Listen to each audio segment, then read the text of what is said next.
ચપટી અન્ન જમાડે, કંઈ પણ એમની સેવામાં એમના કામમાં ઉપયોગમાં આવે એ બધા જીવોનું સારું કરવું છે.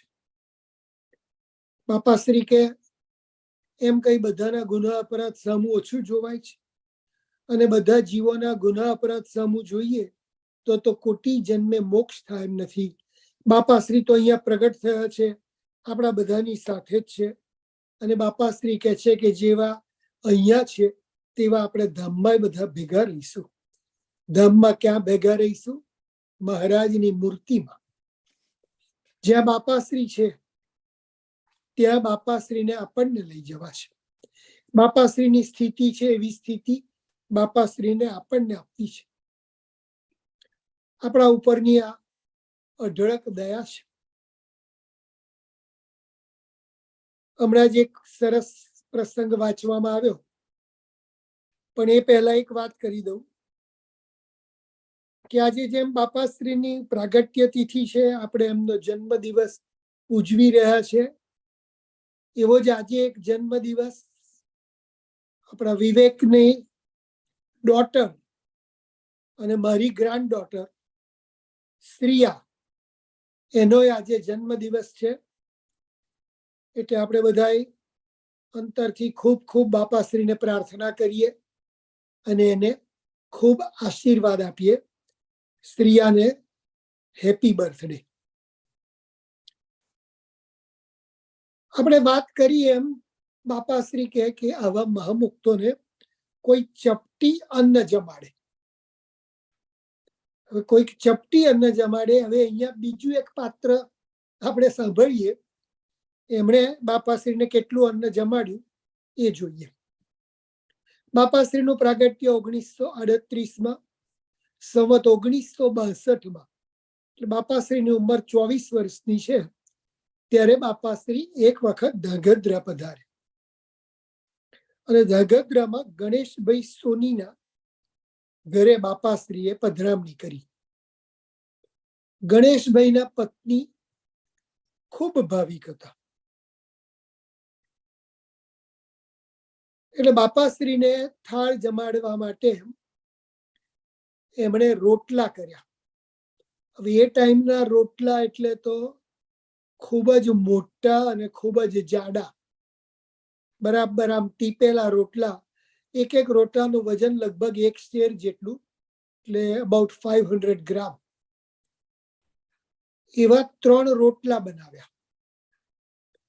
ઘરમાં 5 શેર દહીં હતું. એ 5 શેર દહીં જે હતું એની મલાઈ એમણે કાઢી અને એ મલાઈમાં રીંગણનું, લાંબા રીંગણ એના 4 ચીરિયા કરી ભરેલું શાક બનાવ્યું અને બાપાશ્રીને આ 3 રોટલા અને શાક જમાડ્યું. બાપાશ્રી ખૂબ પ્રેમથી જમી ગયા. કહે છે કે જે પાત્ર હતું એને ચાટી ચાટીને જમી ગયા. એકદમ ક્લીન કરી દીધું પાત્ર. બાપાશ્રીએ થાળ ગ્રહણ કર્યો, રાજીપો બતાવ્યો. એમના ઘરે કથા વાર્તા થઈ, ભગવત ભક્તો ભેગા થયા. સાંજનો સમય થવા આવ્યો એટલે બાપાશ્રીને પૂછ્યું ગણેશભાઈના પત્નીએ કે બાપાશ્રી રસોઈ તૈયાર કરી દઉં? બાપાશ્રી કે હા ભલે બનાવો. એટલે એ વખતે એમણે જે પેલું 5 શેર દહીં હતું જેની મલાઈ કાઢી લીધેલી, એ 5 શેર દહીંની કઢી બનાવી અને પાછા એવા જાડા મોટા રોટલા બનાવ્યા. બાપાશ્રી 2 મોટા રોટલા, કઢી બધું જમ્યા બરાબર. પછી બાપાશ્રી કહે કે હવે અમારે રાતની ગાડીમાં હળવદ જવું છે. એટલે વખતે રાત એટલે આઈ એમ શ્યોર કે બહુ લેટ નાઇટ નહીં હોય, પણ રાત્રે કોઈ ટ્રેન ઉપડતી હશે. એટલે બાપાશ્રી કે હવે અમારે હળવદ જવું છે. એટલે ગણેશભાઈના પત્ની કહે કે બાપાશ્રી ઝડપથી હું ટીમણ બનાવી દઉં. ટીમણ એટલે ભાથું. એટલે બાપાશ્રી હળવદ જાય ત્યારે રસ્તામાં કઈ ખાવા જોઈએ ને. બાપાશ્રી કે ભલે. એટલે એમણે 5 શેરનો સરસ મગસ બનાવ્યો. બાપાશ્રી એ કહે કે સુગંધ બહુ સારી આવે છે, લાવ જરા ચાખી જો. તો ચાખવામાં એ વખત બાપાશ્રી 3 શેરનો મગસ જમી ગયા. અને પછી 2 શેર હતો મગસ બાકીનો, એ પોતાની સાથે ટીમણ માટે લીધો. વિચાર કરો કે એક ચપટી અન્ન જમાડવાથી બાપાશ્રીનું સારું કરવું હોય તો આ પરિવાર ઉપર બાપાશ્રીનો કેટલો મોટો રાજીપો હશે. બાપાશ્રી તો આમે આપણા સૌની ઉપર ખૂબ રાજી છે. આપણે બાપાશ્રીનો પરિવાર છીએ. બાપાશ્રી આપણું સર્વસ્વ છે. બાપાશ્રી આપણા કલ્યાણના દાતા છે. એ વાત આપણા હૃદયમાં બરાબર બેસી ગયેલી છે. આપણે સૌ જાણીએ છીએ કે જો બાપાશ્રીનો મેળાપ ના થયો હોત તો આપણું કલ્યાણ શક્ય હતું જ નહીં. આ તો મહારાજ અને બાપાશ્રી આપણા ઉપર અઢળક ઢળ્યા અને મહારાજે સમાધિ દ્વારા આ 3 મહામુક્તોને, અનાદિ મુક્તોને પ્રસિદ્ધ કર્યા. 3.5 મહિના સુધી સમાધિઓ થઈ 1953-54. અને આપણને બધાને યાદ હશે કે હમણાં જ આપણે ધામધૂમથી સમાધિ પ્રકરણને 125 વર્ષ થયા એની ઉજવણી કરી. આમ તો આખું વર્ષ આપણે સમાધિ પ્રકરણને ઉજવવાનું હોય, કારણ કે આપણા જીવનનો આ સૌથી મહત્વનો દિવસ છે, સૌથી મહત્વનું વર્ષ છે જ્યારે સમાધિઓ થઈ. ખાલી એક વિચાર કરીએ કે જો આ સમાધિઓ ન થઈ હોત, આ મહામુક્તોને મહારાજે પ્રસિદ્ધ ના કર્યા હોત તો આપણને ક્યાંથી એમનો મેળાપ થાત. બાપાશ્રી હળવદમાં બ્રાહ્મણ જ્ઞાતિમાં 1938માં પ્રગટ થયા. 1998માં સ્વધામ પધારી ગયા. કોણ હળવદ ગયું હોત, આપણા બાપ દાદાઓ એમને મળ્યા હોત, ના મળ્યા હોત, કોને ખબર. આ તો સમાધિ પ્રકરણ દ્વારા પ્રસિદ્ધ કર્યા. અને જેમ જેમ આનો ફેલાવો થતો ગયો એમ આપણું રુચિ મંડળ વિસ્તરતું ગયું. આજે રુચિ મંડળનો ખૂબ ખૂબ વિકાસ બાપાશ્રીની દયાથી થઈ રહ્યો છે. તો બાપાશ્રીના ચરણોમાં પ્રાર્થના કરીએ કે જેવા તમે અમારા ઉપર રાજી છો એવા ને એવા હંમેશ રાજી રહેજો. અમારા ગુનાહ અપરાધ સામુ ના જોતા તમારા બિરદ સામુ જોઈ અમી દ્રષ્ટિ રાખજો. એવી પ્રાર્થના સાથે બાપાશ્રીના ચરણોમાં સાષ્ટાંગ દંડવત પ્રણામ સહિત સૌ રુચિવાળા ભક્તોને સાષ્ટાંગ દંડવત પ્રણામ સહિત જય સ્વામિનારાયણ. સહજાનંદ સ્વામી મહારાજની જય. વહાલા બાપાશ્રીની જય. વિવેક.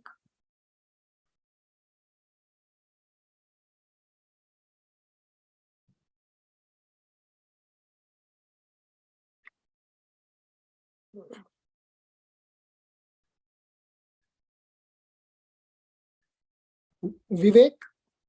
Sorry, I was in mute. So thank you. Tejan Mama, so awesome. Starting off this call as a reminder to all of us, as we look, and let me switch the screen. So as we look into the first and foremost, that this monthly celebration is for us to remember and remind ourselves when Jatashankar Bapa was born on the 5th Pancham, Sud Pancham, and every 5th of the month that we celebrate. And today, recognizing that Anadi Mahamukto, Teja Mama explained the power that they have of moving a soul from one place here on earth straight to heaven. In as simple as an example as Bapashri gave, that how one can move a handkerchief from a table to another place. In that simple move that we can do with a handkerchief, Anadi Mahamukto can do for our souls. So even if an Anadi Mahamukt is offered just a small morsel of food, the blessings are equivalent of God's grace directly. And two examples that Teja Mama gave were Hari Bhakto feeding Bapashri, and they made 3 rotla, and they took almost a pound of butter, and they made eggplant nushak, right?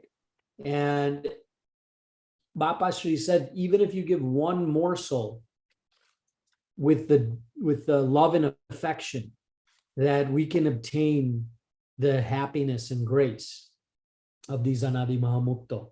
And so even in another example, some sweets were being made, and so Bapashri said, hey, let me see how that tastes. So he took a little spoonful and he ended up eating the entire sweet dish that was made, the ladu, right? Or the magas. And so you think about that, Bapashri would always be welcome and eager to accept our love and affection in our offerings. And so that's a reminder for ourselves that we know that without the grace of Anadi Mahamukta that were given to us through 3.5 months of transcendental divine episodes. So for 3.5 months, 750 divine miracles were performed by Bhagavan Swaminarayan in Haravad, in Dwarka, and gave us this opportunity to be capable, just without God's grace, to recognize these Anadi Mahamukto, and without God giving us the indication that these are the mukto that I have sent, very few people, if any, would have been able to recognize them. And so by being given these Anadi Mahamukto, and then by these Anadi Mahamukto with Jatashankar Bapa as our guru, giving us the direction and the guidance and the complete opportunity, the fortune, a massive fortune, to be a part of the family that we call Ruchi Mandal. And so those chances of this happening by ourselves was very, very, very slim, actually impossible. And so we're in Bapashri's family, and with that, Tejan Mama, recognize that giving prayer and thanks, and to request Bapashri to please look past our faults and to look at our affection and our ashra. And with that, we're celebrating today's birthday for Bapashri, and thank you for all the blessings for Shriya. Tisumnaran Vala Bapashri ni Jai, and we'll go to Thakur Bhai. Tisumnaran.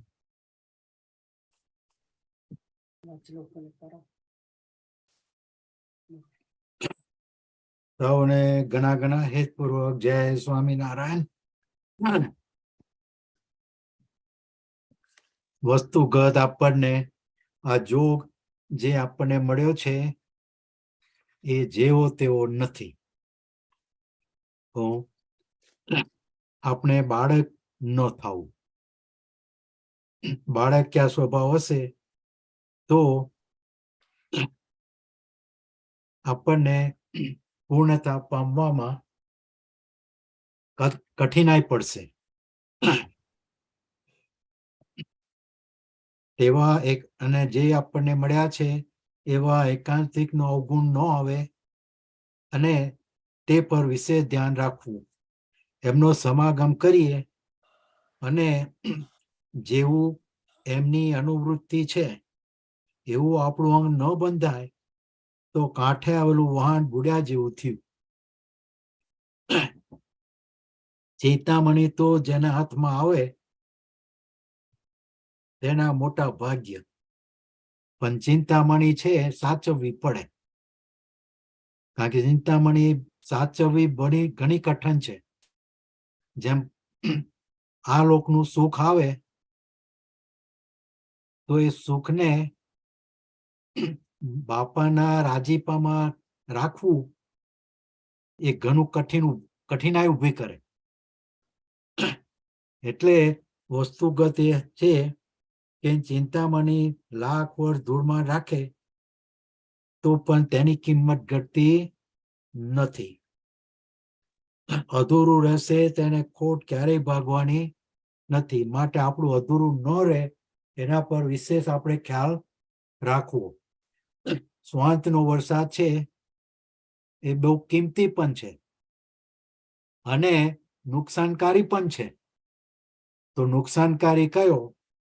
તો સાપના મુખમાં ઝેર ઉત્પન્ન થાય છે અને જવાહા છે જે તે મરવા પડે છે. અને જે છીપો છે સમુદ્રના કિનારાનીઓ તેમાં મોતી પાકે છે. હવે એ છીપોમાં પાછા ભેદ છે. પડી ઝીલે છે તેમાં ફટક્યા મોતી થાય.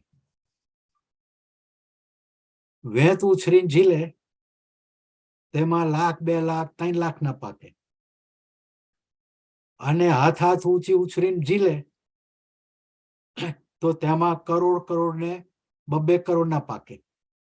આ વિચાર એ કરવાનો કે શ્રદ્ધા આપણે કેટલી બળવાન બનાવવી છે. શ્રદ્ધા ગૌણ હશે તોય ફળ મળવાનું છે. શ્રદ્ધા મધ્યમ હશે તોય ફળ મળવાનું છે અને ઉત્તમ હશે તોય ફળ મળવાનું છે. પણ વસ્તુ એ ત્રણના ફળમાં પ્રાપ્તિમાં થોડું કઈક અંતરાય ઊભું કરે. હવે તે કેટલું અંતરાય ઊભું કરો એ આપણા હાથમાં નથી, એ મહારાજના હાથમાં છે. બાપાએ ચોખ્ખું કહ્યું, અમે હુંડી તો લખી દીધી, સ્વીકારનાર મહારાજ છે. એટલે બાપાની સ્વીકારેલી હુંડી મહારાજ જો સ્વીકારી લે તો આપણા મોટા ભાગ્ય. તો એ ભાગ્ય બનાવવા માટે બાપાની વાતો આપણને બહુ જ બોધ આપે છે. એના પર વિશેષ ધ્યાન આપવું. વાચાર જ્ઞાન ન રાખવું. લક્ષાર જ્ઞાનની કિંમત છે. ગુણાતીતાનંદ સ્વામીએ કહ્યું, લીટી વાંચી તો સમજ્યા ના તો એ પ્રમાણે વર્ત્યા ના. વિચાર કરો, તો એ પ્રમાણે વર્તીએ ના તો પછી એનું ફળ પ્રાપ્તિમાં તફાવત પડે. એટલે શાસ્ત્રો વાંચવાના છે, પણ શાસ્ત્રોમાંથી વાંચીને એને આપણા અંગને મોટા પુરુષના ગમતામાં લઈ જવાનું છે. વિશ્વાસ છે, અવિશ્વાસ છે તે પાકો વિશ્વાસ, મધ્યમ વિશ્વાસ અને કાચો વિશ્વાસ. આ વિચાર કરો, એમાં ઉત્તમ વિશ્વાસ હોય તો ફળ પ્રાપ્તિ મોટી મળે, મધ્યમ હોય તો મધ્યમ પ્રાપ્તિ મળે, ને કનિષ્ઠ હોય તો તે મળે. હવે વસ્તુગત બહુ ઘણા વખત એક દેશી વાત અને સર્વદેશી વાત. સર્વદેશી વાત જો થાય તો લોકો ઉઠીને જતા રહે. એક દેશી વાત હોય એમાં લોકો આવીને બેસે અને દિવસ પ્રત્યે સંખ્યા પણ વધતી જાય. હવે જેમ સંખ્યા વધે તેમ કથાકારને ઉમંગ વધે. તો આપણે જોઈએ તો મારો પર્સનલ અનુભવ, મંદિરમાં કથા શરૂ થાય 3, 3:30 ત્યારે 5-15 જણા હોય. પછી 4, 4:30 થાય એટલે 100 આવે. પછી પૂરું થવાનો ટાઈમ થાય ત્યારે લગભગ 300-400 હોય. તે વખતે કથાકારના ભાવ જોઉં ને તો મને એમ થાય કે વાહ. એટલે આ બધી વસ્તુ ઘણા વખત કઠિન કહેવી પણ કઠિન છે. હો એટલે વસ્તુગત એ છે કે બાપાએ કહ્યું કે જાજાની આપણે જરૂર નથી, થોડા થાય તે સારા, પણ ગાલાવેલા આપણે જોઈતા નથી. એટલે હવે ગાલાવેલા હોદવા પડે. મહારાજે પ્રકરણો શરૂ કર્યા હતા, કેટલા ભેગા કર્યા હતા, બધા એટલા બધા આવ્યા હતા ન પૂછો વાત. પણ પ્રકરણ ભેગું કર્યું ને ત્યારે બધાના ભાવ પકડાઈ ગયા. હો અને કેટલાય જતા રહ્યા. એટલે આ બધી વસ્તુ બહુ શાસ્ત્રમાં બધું ઘણું છે. હો પણ આપણી પાસે વાંચવાનો સમય નથી. હો અને કથાની અંદર બધું લેવાય ના. બધું લેવા જાય તો કથા થાકી જાય. હો અને સાંભળવો હોય થાકી જાય. એટલે બહુ વિચારવાનું છે આપણે કે આપણને અવસર બહુ સરસ મળ્યો છે. અનાદિ મુક્ત બહુ સરસ મળ્યા છે. હો ચપટીમાં ડાલું બે અઢી ટોપલાનું ડાલું થાય એટલું મળી છે. હો રૂપિયામાં 1.25 લાખનો નફો. વિચાર કરો, રૂપિયાના વેપારમાં 1.25 લાખનો નફો. હવે વિચાર કરો કેટલો મોટો યોગ મળ્યો છે આપણને. તો એ યોગના કૃપાપાત્ર થઈ ભજન ભક્તિ કરી લઈએ તો વિશેષ સારું. બાકી તો વિશ્વાસ તો ક્રિશ્ચિયાનિટીને પણ છે, જ્યુસને પણ છે અને મુસલમાનને પણ છે.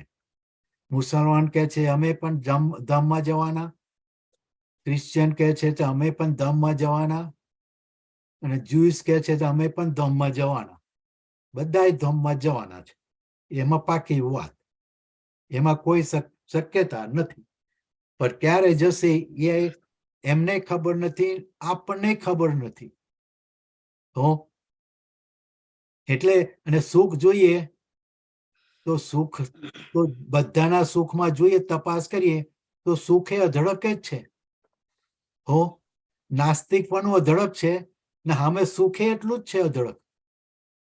હો એટલે સુખ છે એ પૂર્ણતા પમાડતું નથી. સુખી હોય એને છે તે દોડાદોડ વધે, વિચારધારા વધે.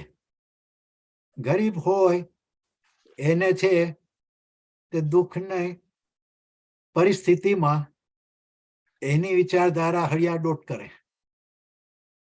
હવે વસ્તુગત સાચવવાની છે, જાણવાની એ છે કે નફો કોને છે. સુદામાને મળ્યો, મીરાને મળ્યો, નરસિંહ મહેરાને મળ્યો. હું અને મિથિલા નગરીના રાજાને મળ્યો. વિચાર કરો. હો અને આપણને આપણી પાસે છે તો એને સાચવવો ઘણો કઠિન છે. એ લોકોએ સાચવ્યું તેમ આપણે જો સાચવીએ તો આપણા મોટા ભાગ્ય. તો આટલું આપણે કરવાનું રહેશે. સમય બળવાન છે, નહીં મનુષ્ય બળવાન. વિચાર કરો, કાબે અર્જુન લૂંટ્યા, ગોપી ગણો અર્જુને લૂંટાયો. બેવ શબ્દો વપરાયેલા છે શાસ્ત્રમાં. ગોપીઓ હતી તે ભગવાનની પત્નીઓ હતી અને અર્જુન હતો બળવાન હતો. બેવ જણા લૂંટાયા છે, કારણ કે સંબંધે કરીને અર્જુન લૂંટાયો છે. હો એટલે આપણે લૂંટાઈ ના જઈએ તે વિશ્વાસ તે સાચવવાનું છે. સંઘ નું 8 ગણું બળ બાપાએ કહ્યું. એટલે આપણે સંઘ ઉત્તમ નો કરવો, ઉત્તમ અભાવે મધ્યમ, પણ કનિષ્ઠ તો ક્યારેય સેવા નહીં. કારણ કે કનિષ્ઠ કોણ છે તે આપણે શોધી કાઢવા પડે, તે આપણે શીખવું પડે. તો મધ્યમ કોણ છે તે આપણે શીખવું પડે, ઉત્તમ કોણ છે તે આપણે શીખવું પડે. આ બધું શીખવાનું છે. તો ભણ્યા છે તો ગણતા શીખવું આવડવું પડે. એના જેવું છે. જોબ પર જઈએ તો મોટી યુનિવર્સિટી વાળો હોય પણ પરફોર્મન્સ એનું જો સારું ના હોય તો એને પોઝિશન સારી ન મળે. તેમ આપણે જો આપણું પરફોર્મન્સ કહેતા કે આપણી સમજણનું અંગ જો શુદ્ધ નહીં હોય તો બાપાએ ચોખ્ખું જ કહ્યું છે, કસર હશે તો ફરી જન્મ અપાવીશું, પણ કસર ટાળીશું. તો ફરી જન્મ લેવો જ હજુ? આ ત્રીજો છે આપણો, મહારાજનો, બાપાના વખતનો ને અત્યારે. સજાતીમાં હેત થાય. અત્યારે સજાતી મળવા દુર્લભ. તો પણ પરોક્ષ ભાવે આપણને સજાતીપણે આપણને સાચવે છે, એ બહુ આપણા મોટા ભાગ્ય. તો એ ભાગ્ય ન લૂંટાઈ જાય એને વિશેષ ખ્યાલ રાખજો. એ જ સૌને મારા ઘણા હેતપૂર્વક જય Swaminarayan. Okay Vivek, go head. Disomnar Thakur Uncle, so great to know and recognize once again that we've received something beyond measure. And this is the time to be mature and not childish. It's in our responsibility to take action on the understanding that Bapashri has given. And by doing the devotion, recognizing that a lot of different religions all teach that their devotees will go to heaven. Whereas Bapashri has given a path because as an Anadi Mahamukt, because being recognized by Bhagavan Swaminarayan as an Anadi Mahamukt, to say that this method of following the path and the shelter that Bapashri has given, you know, the example that Thakur Uncle gave was Gunatita, and Swami says that one that doesn't understand won't ever be able to take action. Right? And our actions are going to determine our performance, as Thakur Uncle was talking about in a job. If your performance is not meeting the par, then what kind of positions will we be available for? Is it going to be a promotion, or is it going to be a demotion? Right? And so taking it seriously, as Thakur Uncle said, that what we have been given is beyond measure, beyond comparison, a fortune worth more than anything that we can ever imagine. And so when you look at our in the mirror, when I look in the mirror, when we look to each other to say, okay, how can we perform at the highest level to maintain our ashram, to maintain our submission to this Anadi Mahamukt that has been given to us? So with that, I'm going to pass the mic to Ghanshyam Mama.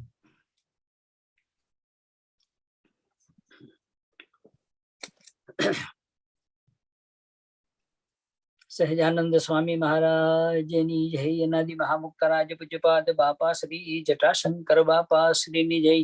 અનાદિ મહામુક્તરાજ અબજી બાપાશ્રીની જય. અનાદિ મહામુક્તરાજ સ્વામી હરિચરણદાસજીની જય. સર્વે અક્ષરધામના અનાદિ મહામુક્ત મંડળ કી જય. આજની આ બાપાશ્રીની પ્રાગટ્ય તિથિની આ સત્સંગ સભાની અંદર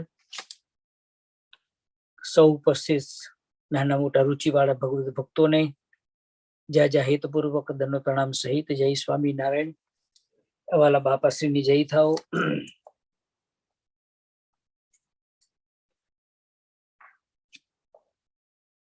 પરમ ભગવદી તેજેન્દ્રભાઈ અને પરમ ભગવદી ઠાકોર ભાઈએ જે પ્રમાણે આપણને બાપાશ્રીની અદભુત જે વાણી અને એ વાણીની અંદરથી આપણને ભગવાન શ્રી સ્વામિનારાયણ મહાપ્રભુજીએ પોતાની જે મૂર્તિ છે એ મૂર્તિની અંદરથી સંકલ્પ સ્વરૂપો પ્રગટ કરીને આપણ સર્વને ભેટ આપી છે. જે ભગવાન શ્રીહરિના આપણે આશ્રિત છીએ એ જ ભગવાન આપણું આત્યંતિક કલ્યાણ કેમ કરીને થાય, આપણો આ છેલ્લો જન્મ કેવી રીતે થાય, એ શુભ હેતુને માટે અને એવી દયા દ્રષ્ટિ કરીને આપણા જેવા અનંત મુમુક્ષો આત્મા ઉપર દયા કરીને આવા બાપાશ્રી જટાશંકર બાપાશ્રી જેવા, વાલાબજી બાપાશ્રી, વાલા સ્વામી હરિચરણદાસજી જેવા હજુરી અનાદિ મહાભક્તોના સંકલ્પ પોતાની જ મૂર્તિમાંથી પ્રગટ કરેલું એ સંકલ્પ સ્વરૂપ અન્ય અવતારો જે છે એ અન્ય અવતારો છે એ વિરાટ નારાયણની મૂર્તિમાંથી પ્રગટ થાય છે, પરંતુ અનાદિ મહામુક્ત એ સ્વયં મહારાજની જ મૂર્તિમાંથી પ્રગટ થાય છે. અને એટલા માટે એ સ્વરૂપ એ એક નોખું સ્વરૂપ છે. એના જેવું સ્વરૂપ અથવા તો એની તુલ્ય એની સરખામણીમાં બીજો કોઈ આવી શકે જ નહીં. ન કોઈ આજનો આધુનિક સંત આવી શકે, ન કોઈ એવો હરિભક્ત આવી શકે, કારણ કે એ ત્રણ જ છે.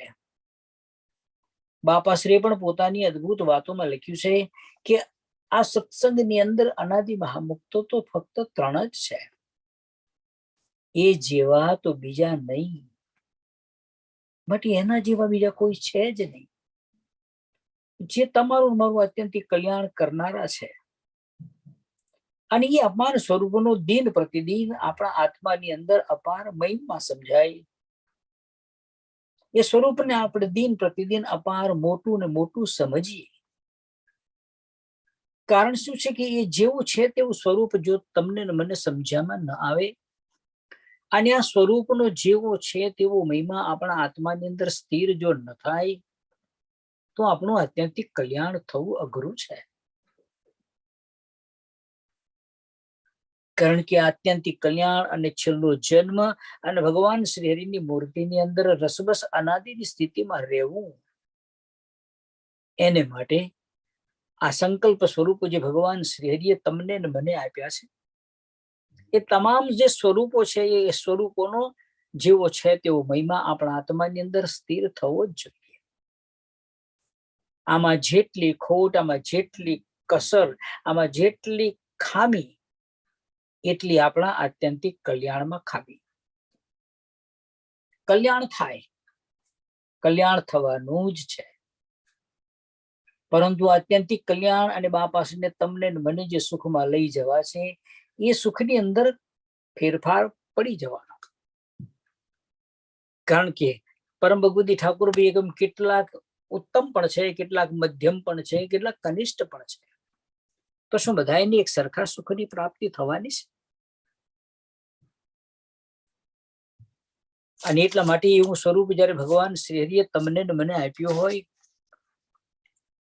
અને જેને એ સ્વરૂપ તમને ને મને આપ્યું છે, વળી પાસે એ સ્વરૂપને ઓળખાવવાને માટે સંવત 1953-1954 સાલની અંદર સમાધિઓ કરાવી ભગવાન શ્રી હરિએ. 3.5 માસ સુધી સમાધિઓ કરાવી. 55 દિવસનું સમાધિ પ્રકરણ હળવદમાં થયું, 50 દિવસનું ધોળકામાં થયું. 750 જેટલા મિરેકલ્સ બાપા મહારાજે આ સમાધિઓ દ્વારા બતાવ્યા. શું કામ એ કરવું પડ્યું? તો આપણા આત્માની અંદર ભગવાન શ્રી હરિએ જે સ્વરૂપ તમને મને આપ્યું છે, આને જે ઉપદેશ આપ્યો છે, એ આપણા સૌના આત્મામાં સ્થિર થાય અને જેમ છે તેમ ઉતરે. એટલા માટે ભગવાન શ્રી હરિએ આ દાખલો કર્યો છે. અને કર્યા પછી જો આપણે નહીં સમજીએ, તો આવા ગમે એટલા આપણે જ્ઞાન યજ્ઞો કર્યા કરીએ, પણ જ્યાં સુધી એવી સમજણની દ્રઢતા આપણા આત્માની અંદર ન થાય, ત્યાં સુધી આપણું કાર્ય અધૂરું છે. જો શરૂઆત કરી પરમ ભગવતી તેજેન્દ્રભાઈએ વાત કરી, ગણેશભાઈ સોનીની વાત કરી.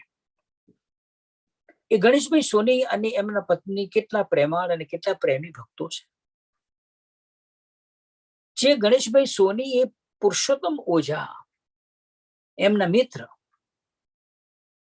એમને સત્સંગ કરાવી અને એમના પહેલા જયારે એ ધામમાં ગયા ત્યારે પોતે ચિંતાતુર બન્યા કે આ મારો મિત્ર, મેં બાપાશ્રીની ઓળખાણ કરાવી છે, કોણ જાણે એનું કલ્યાણ થયું છે કે નહીં થયું હોય. અને ત્યારે બરાબર એક દિવસ રાત્રે સંધ્યાકાળનો સમયે એ પુરુષોત્તમ ઓઝા એ ગણેશભાઈને ત્યાં આવે છે. અને આવે છે એટલે ગણેશભાઈ જરા આમ પહેલા તો એકદમ આશ્ચર્યચકિત થઈ ગયા, ત્યાં ધામમાં ગયા છે, નહીં ક્યાંથી આવ્યા? અને ત્યારે પુરુષોત્તમ ઓઝા કહેશે કે ગણેશભાઈ, તમે મને આ ભાઈશ્રી એટલે જટાશંકર ભાઈની તમે મને ઓળખાણ કરાવી, અને એમની કૃપાથી હું તો આનંદમાં છું, ભગવાનના ધામમાં બહુ સુખ્યો છું, પણ તમને શંકા થતી હતી ને, એટલે હું કહેવાને માટે આવ્યો છું, મારા વતીને તમે જરાય ચિંતા કરશો નહીં. જેના સમાગમે કરી અને આવા અનાદિ મહાભક્તોને જેને ઓળખી લીધા, જેને કોઈ જ્ઞાન માર્ગ સમજવાની શક્તિ નહોતી, પણ એવાને બાપાશ્રી પોતાની ધામની અંદર તેડી એને સુખિયા કર્યા છે. પરંતુ એ ગણેશભાઈને શું થયું?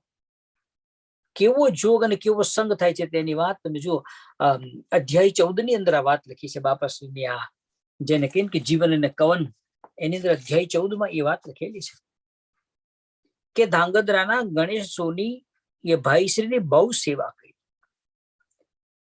અને કેટલાયને ભાઈશ્રીનો નિશ્ચય કરાવેલો, જેને પોતે અનંતને અનેકને બાપાશ્રીની ઓળખાણ કરાવી અને એ સ્વરૂપનો નિશ્ચય કરાવેલો. અને વળી એક વખત જયારે સંશય થયો ત્યારે મૂડીમાં શ્રીજી મહારાજે દર્શન દઈને કહ્યું હતું, અને છતાંય તેમને કુસંગનો જોગ થયો. જેને અનંતને સત્સંગ કરાવ્યો છે એવાને જયારે કંઈક સંશય થાય છે ત્યારે ભગવાન સ્વયં કહેવાને માટે આવે છે કે એ તું શું કરે છે? અમારું આપેલું સ્વરૂપ છે ને એમાં તને સંશય થાય છે. એમ ભગવાન શ્રી હરિને કહેવાની માટે આવ્યા, પણ છતાંય એને ન માન્યો અને કુસંગનો એને યોગ થયો. એટલે એમ લખે છે કે પાછળથી પડી ગયા, અને જયારે એ બાપાશ્રીના નિશ્ચયમાંથી પડ્યા ત્યારે ભારે દુઃખી થયા.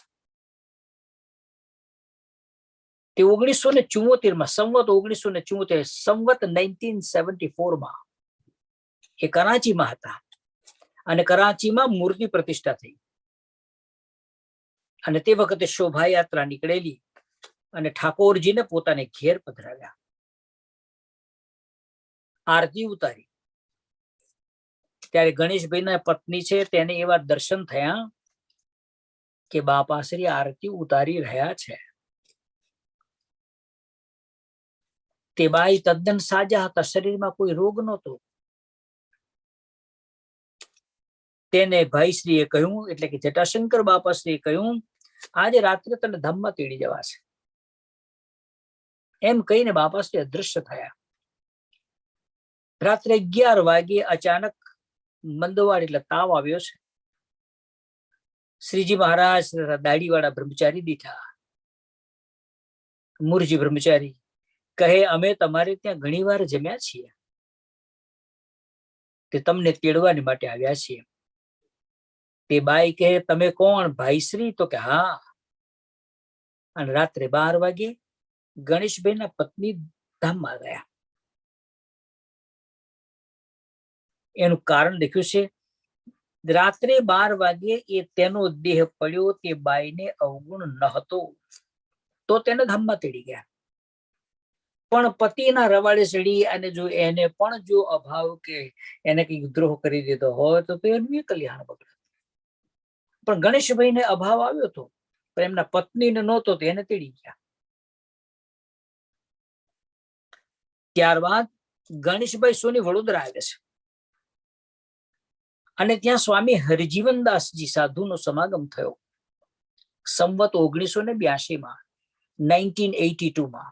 એટલે 1974 ની અંદર અભાવ આવે છે. 8 વર્ષ સુધી એ રહ્યો, અને 1982 માં તે વખતે એને કોઈ સંત સારા મળ્યા અને એના સમાગમે કરીને, હરજીવન સાધુના સમાગમે કરીને તારીખ લખી છે 27 ફેબ્રુઆરી 1926,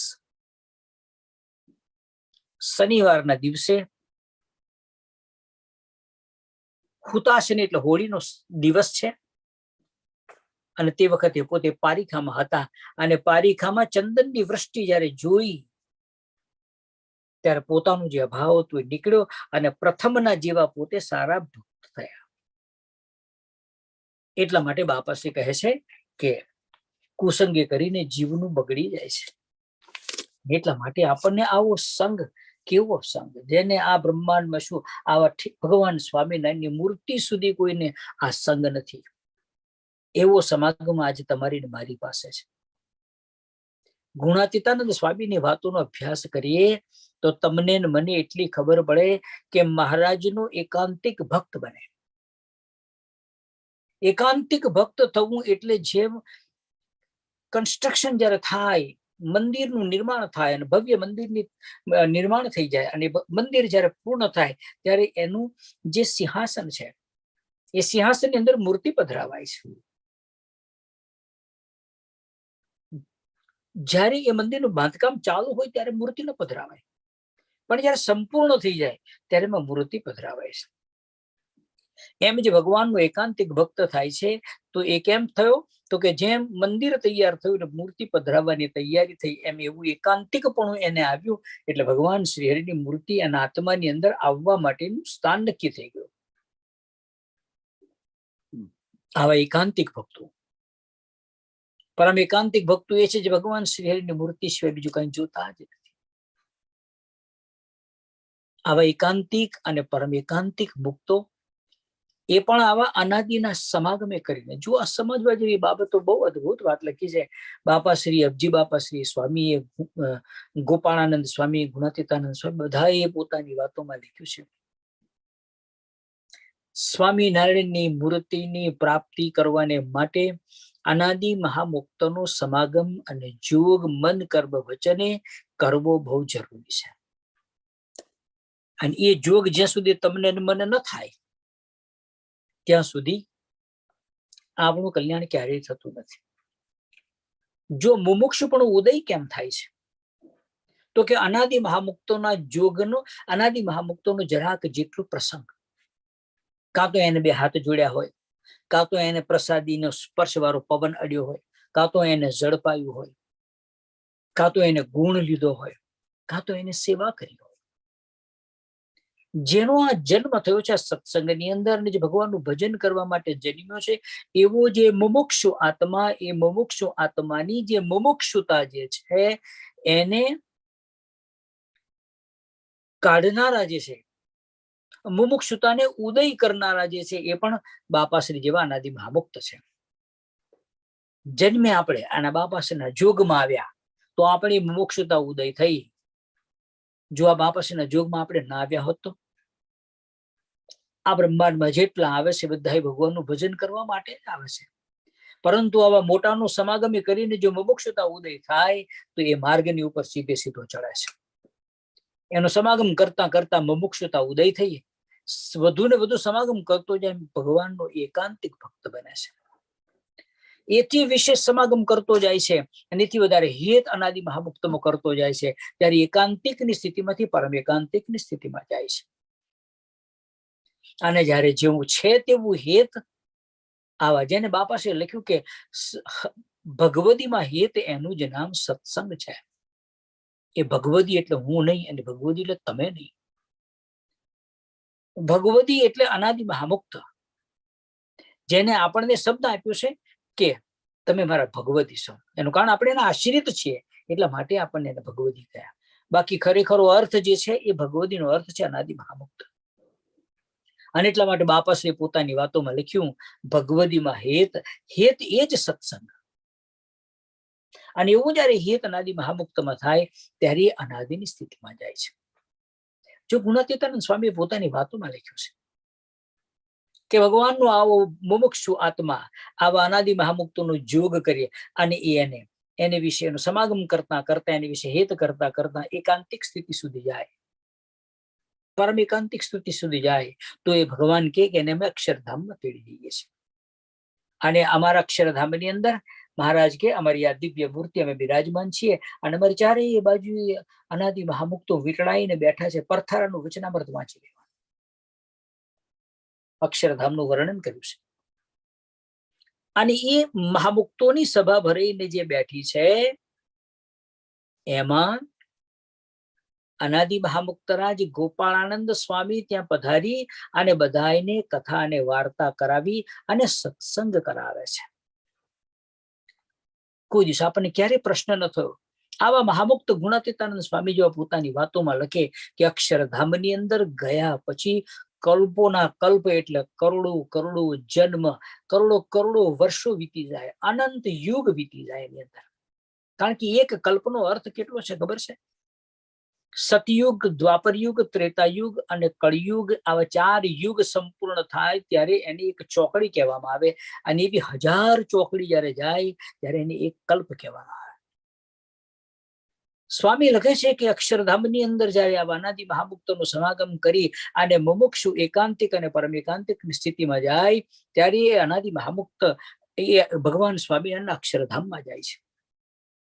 જ્યાં આગળ ભગવાન શ્રી હરિની મૂર્તિના જ દર્શન અવર્ણિશ કરે છે. પરંતુ ત્યાં આગળ ગોપાળાનંદ સ્વામી જેવા અનાદિ મહામુક્ત ભગવાન શ્રી હરિનો પાર મહિમા ત્યાં આગળ કહી રહ્યા છે.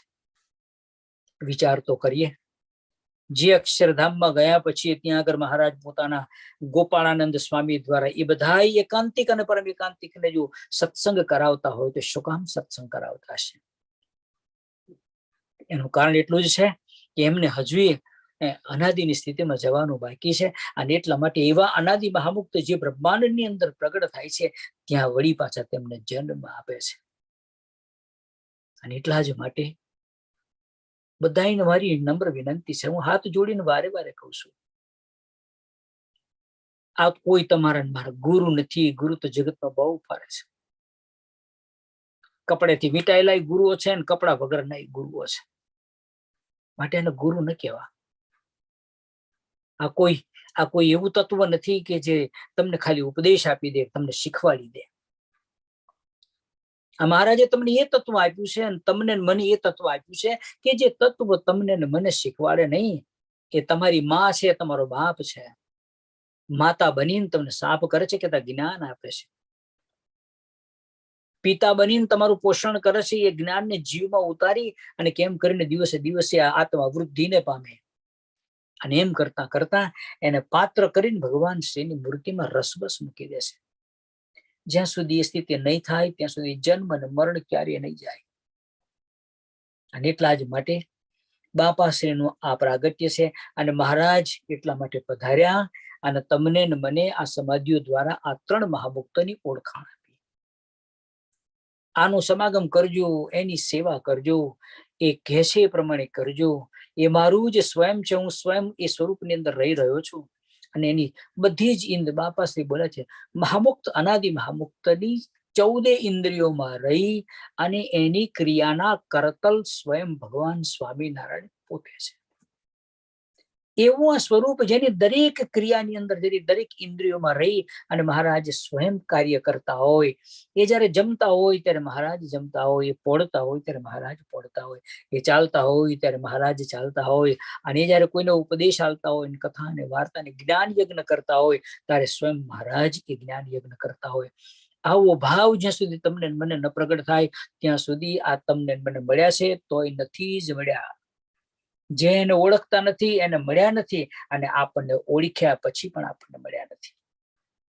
અને એટલા માટે જેવા છે તેવા સમજવા માટે આપણે દર માસે બાપાશ્રીની આ 5મની સુદ પંચમીની જે પ્રાગટ્ય તિથિ છે તે આપણે દર મહિને 1 કલાક ભેગા થઈ અને આ બાપાશ્રીનો અપાર મહિમા સમજવા માટેની આપણે મહેનત કરીએ છીએ. માટે એને જીવની અંદર ઉતારવી, આ શબ્દોને ધીરે ધીરે આપણા આત્માની અંદર ઉતારવા, આ બહુ અઘરું કાર્ય છે. મોટા મોટા 500 પરમહંસો થયા જેને ભગવાન સ્વામિનારાયણનું ભજન કરવાની માટે આ બ્રહ્માંડના સુખોને લાત મારી દીધી, એનો ત્યાગ કરી અને પોતે ભગવાન શ્રી હરિનું ભજન કરવાની માટે એની સાથે સારું એ જીવન સુખ અને દુઃખની અંદર પસાર કરી. એને એ ભગવાન જેવા છે તેવા નથી ઓળખી શકાયા. અને એટલા જ માટે જેને ભગવાન શ્રી હરિ પોતાની સંકલ્પ મૂર્તિની અંદરથી જયારે સંકલ્પ સ્વરૂપને તમને મને આપે છે ત્યારે એ સ્વરૂપ જયારે તમને મને જેવું છે તેવું સમજાય ત્યારે મહારાજ તમને મને જેવા છે તેવા સમજાય. અને ત્યારે મારો ને તમારો છેડો આવે અને કાર્ય પૂર્ણ થાય. ત્યાં સુધી કાર્ય અધૂરું છે. અને એ કાર્ય કેમ કરીને પૂર્ણ થાય એટલા માટે આપણે અહીંયા આગળ આ દર માસે એક વખત મળીએ છીએ. માટે એવા જે આ બાપાશ્રી છે એ બાપાશ્રીનો અપાર મહિમા, જેને પોતે બાપાશ્રી પોતાની વાતોમાં 1-2-3 લીટીની વાત કરી અને ત્યારબાદ હું વિવેકને હેન્ડઓવર કરું. બાપાશ્રીએ પોતાના કાગળમાં લખ્યું છે, બાપાશ્રી કોઠંબામાં પધાર્યા છે અને ત્યારે લખ્યું છે કે ગુણાતીતાનંદ સ્વામીએ પોતાની વાતોમાં લખ્યું કે મહારાજના સત્સંગી કરતા સાધુના સત્સંગી સારા. શું લખ્યું છે કે મહારાજના સત્સંગી કરતા સાધુના સત્સંગી સારા. તેનો અર્થ શું? તો કે મહારાજનો મહિમા આવા મોટા સંત દ્વારા જેમ છે તેમ સમજાય છે. જેને મોટાની ઓળખાણ નથી, જેને મોટાની ઓળખાણ નથી અને મોટામાં હેત નથી, ઓળખાણી નથી અને હેત નથી, એના ધ્યાન, એના ભજન, એના વૈરાગ્ય, એનો ત્યાગ આદિ કે ગમે એવા સાધનો કઠણ હોય તો પણ તેમના અંતઃકરણમાં દુઃખ સિવાય બીજું કાંઈ છે જ નહીં. સુખ દગ્ધ થઈ ગયા એટલે સુકાઈ ગયેલા સુખો છે. લાગે ખરું તમને, પણ અંતરમાં જરાય આનંદ કે સુખ ન હોય. શબ્દ વાપર્યો છે, જેને મોટા સંત ઓળખાય અને એમનામાં હેત ન થાય. આપણને ઓળખાવા જોઈએ, આપણે ઓળખી શકતા નથી. આપણે બાપાશ્રી બાપાશ્રી કરીએ છીએ, પણ આપણે બાપાને ઓળખતા નથી. જેવા છે તેવા ઓળખાય. ઓળખવા એટલે શું છે? એની કિંમત સમજાય આપણને. જેમ આપણને $1ની 80 રૂપિયા કિંમત સમજાઈએ તો આપણો પરિવાર, આપણો દેશ આપણે છોડીને અહીંયા આગળ આવ્યા છે. શું કામ? આપણને ઓળખાયો કે જુઓ આ કરન્સી કેટલી બધી મજબૂત છે. આનું નામ ઓળખાણ કહેવાય. બરાબર એવી જ રીતે જો આપણે આ બાપાશ્રીને ઓળખી લઈએ, આપણી પાસે છે ખરા બાપા, આપણને મળ્યા છે ખરા બાપા, પરંતુ આપણે એને ઓળખી શકતા નથી. જે ઓળખે છે એ ક્યારેય એને છોડીને જતો નથી, અથવા તો એના સિવાય બીજા કોઈમાં લોભાતો નથી. જે નથી ઓળખી શકતો એ જ એને મૂકીને બીજી જગ્યાએ દોડધામ કરે છે અને બીજી જગ્યાએ દોટ મૂકે છે, કારણ કે એને એના કરતા વધારે સુખ જોઈએ છે. અને એને એટલી એ ખબર નથી કે આની પાસે જો તમને મને સુખ ન મળે તો આ બ્રહ્માંડમાં કોઈની પાસે સુખ તમને મને ક્યારેય મળવાનું નથી. અને એટલા માટે બાપાશ્રી કહે કે એવા સાધનો કરનાર, જેને બાપામાં હેત નથી, જેને બાપાને ઓળખ્યા નથી, એ ગમે તેવા સાધનો કરે તો પણ રાત દિવસ શોકાતું એટલે દુઃખમાં જ ડૂબેલા રહે છે. તેમાં ને આપણા રુચિવાળમાં કેટલો ફેર છે. એવા જે હોય અને આપણે જે રુચિવાળા હોય, ખરેખર બાપાશ્રી રુચિવાળાનો અર્થ કરે છે બાપાશ્રીને જેવા છે તેવા ઓળખવા, સમજવા. ત્યારબાદ આપણને આ સુખ જે છે એ સુખનો અનુભવ થાય. અને જેને જેને બાપાશ્રીનો સુખનો અનુભવ થયો છે એ કોઈ દિવસ બાપાશ્રીને મૂકીને કોઈ દિવસ ક્યારેય કોઈ જગ્યાએ ગયા જ નથી. એને ગમે તો ત્યાગ કરવાનો છે તો એને ત્યાગ કર્યો છે, છોડવાનું છે તો છોડી દીધું છે, પરંતુ બાપાશ્રીના ભોગે, બાપાશ્રીને સેક્રિફાઈસ કરીને કોઈ કાર્ય ક્યારેય થઈ શકે નહીં. અને એ જો આપણે કરીએ તો આપણને બાપા મળ્યા નથી, અને આપણને કદાચ મળ્યા છે તો આપણે એને ઓળખી શક્યા નથી. માટે આપણે સૌ આ મહેનત કરીએ છીએ. આ દાખલો એટલા માટે કરીએ છીએ કે આપણને દર માસે આ એક વખત મળી કલાકની અંદર આપણે કંઈક આવા બાપાના શબ્દોને કંઈક યાદ કરીએ, એ શબ્દોની આપણે હાર કરીએ, જેથી કરીને શબ્દ તમને મને સમયે સમયે આપણને બળવાન કરે, દિવસે દિવસે આપણા આત્માને અતિશય પુષ્ટ કરે. એટલા માટે આપણો પુરુષાર્થ છે. માટે આપણે બાપાને પ્રાર્થના કરીએ કે આવું તમારું અદ્ભુત જ્ઞાન, અનાદિનું જ્ઞાન જે છે એ જ્ઞાન સમજવાની અમને સર્વને શક્તિ અને ભક્તિ આપજો. અને સાથે સાથે સૌ રુચિવાળા જે છે એ સૌ રુચિવાળા એ બાપાને પ્રાર્થના કરે કે શ્રીયાનો આજે જન્મદિવસ છે તો એ દિવસે સૌ રુચિવાળા એની પર પ્રસન્ન રહેજો, રાજી રહેજો. બાપાને પ્રાર્થના કરજો કે ખૂબ સુખી રહે અને ખૂબ બાપાશ્રીનું ભગવાનનું ભજન કરે અને ખૂબ પરમ એકાંતિક ભક્ત બને અને આ સત્સંગની ખૂબ સેવા કરે, ખૂબ દીર્ઘાયુષ્ય બને, ખૂબ સુખિયા રહે, એવી બાપાના ચરણોમાં પ્રાર્થનાની સાથે સૌને દંડવત પ્રણામ સહિત જય સ્વામિનારાયણ. બાલા બાપાશ્રીની જય થાવ. Mala Bapashri Jai and Ghanshyam Mama, amazing as you explained to us that there is no comparison to any soul in this world with Anadi Mahamukta that Maharaj has given us. And as we look at the example of during Maharaj's time, how Maharaj gave the importance to an Anadi Mahamukta like Gopalan Swami.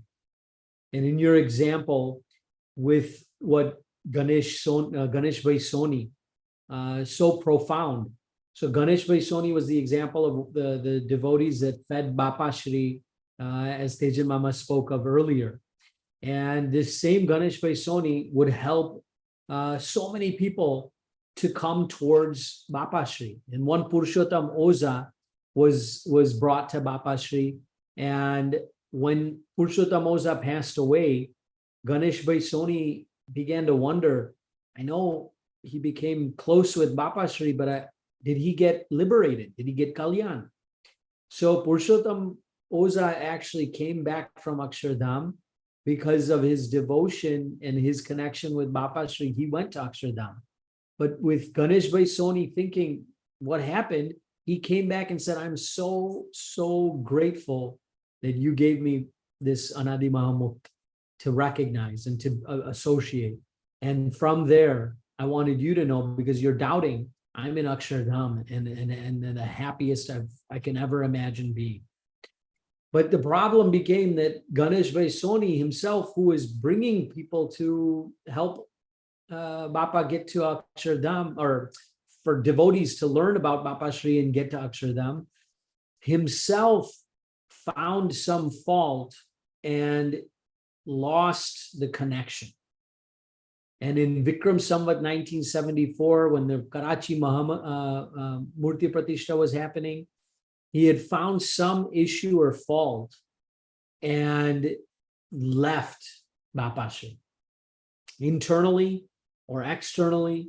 But him and his wife had always kept the faith in Bapashri. And so when the Murti Pratishtha was happening, his wife saw Bapashri doing the arti. And in doing that arti, she recognized, oh my God, this is Bapashri. And Bapashri came and gave her a message that tonight, I'm going to come and take you to Akshardham. And she was fully healthy, fully ready to live the rest of her life. But because she kept the faith, Bapashri came with Bhagwan and Bapa and Murji Brahmachari Swarup and took the wife. Why? Because she never lost the connection. She didn't find any fault in Bapashri, and she got the reward. The greatest reward what everybody is looking for is the ultimate happiness. And it took 8 years in Vikram Samvat 1982 in Vadodara, where Bapashri got, Ganesh Bhai Soni got connected with a good, powerful santo that got him to recognize and realize whatever fault he had found to get out of that situation.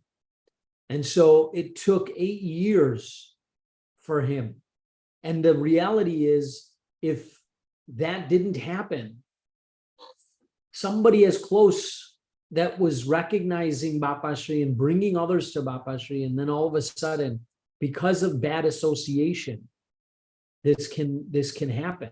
So very important to recognize, who are we associating with, how are we associating, and where are we keeping our priority for not just a guru that we've been given, but beyond that, right? Recognizing that just as a mandir is built and how much time it takes and how much construction and equipment and people and money and all those efforts that are put to build a mandir, so Bhagwan nu Swarup, or you can have Bhagwan's Murti installed.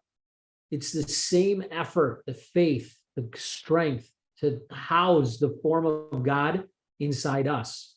As Ghanshyam Mama has been explaining, that's going from a devotee that's desirous, someone who desires God is a mumukshu, and then getting elevated through this association with Anadi Mahamukta that Bhagwan Swaminarayan has given himself. That association builds, just like you build the mandir, it builds our faith and our strength and our ability to understand, to be the ultimate devotee, which is an ekantik soul. And so in Bapa's last words before passing, he said to the group that was sitting there, Het ej satsang. And Het is with the Anadi Mahamukta. It's that affection, that passion, that love, that devotion. And otherwise, it could take so long, so long to actually ever get this type of association ever again. And so Ghanshyam Mama explained that there's just, the one cycle of this universe is based on Satya, Dwapar, Treta, Kal Yugs. There's 4. One of the cycle is a chaukadi. You'd have to do 1,000 cycles, chaukadis, to get one kalp. And it would take one gulp to maybe get this chance ever again, if ever. So let's not look at these Anadi Mahamukta that Bhagwan has given himself as mere teachers or gurus. They are way beyond it. They are beyond imagination. And what Bapashri has said, you know, that it's better to have the Sant, no Sang of Maharaj's Sant than it is to have Maharaj's satsang directly. And why would he say that? It's because we as satsangis associating with Maharaj directly may not understand, may not recognize, may not have the ability to get the right upasana or the right devotion and recognition of God himself. But the Santo, they know God. And these are the Anadi Mahamukta that know and are inside Bhagavan. So to get their association is much more valuable. And so at the end of the day, how do we know? When you know something is valuable, that's when you know something. If you don't understand its value, and Ghanshyam Mama explained, why did our parents go from one place to another? Because my parents came from India, Ghanshyam Mama, Tejan Mama, Thakur uncle came from India to US because they understood the value of $1 is 82 rupees right now. So you can have more power in this one currency. So why not earn in that currency? Knowing that is valuing it. Knowing what we have and valuing Bapashri will give us the greatest return ever. And it's beyond measure. We don't even understand. We can say that Akshardham is going to be awesome. We can say all this stuff. We have no idea, but Bapashri does. And he's given us the path. And we pray that he gives us the strength to understand his message and be in alignment and be in this association and celebrate this monthly call that we do every month for just 1 hour to grasp, to take in as much as we can to remember what we've been given by Bhagavan himself. So with that, happy birthday to Bapashri. Thank you for all the blessings. And we're so excited that we're going to be able to get back together next month. And we obviously want to thank all of the Vakta. We love you, Jai Swami Narayan. Vala Bapashri Ni Jai.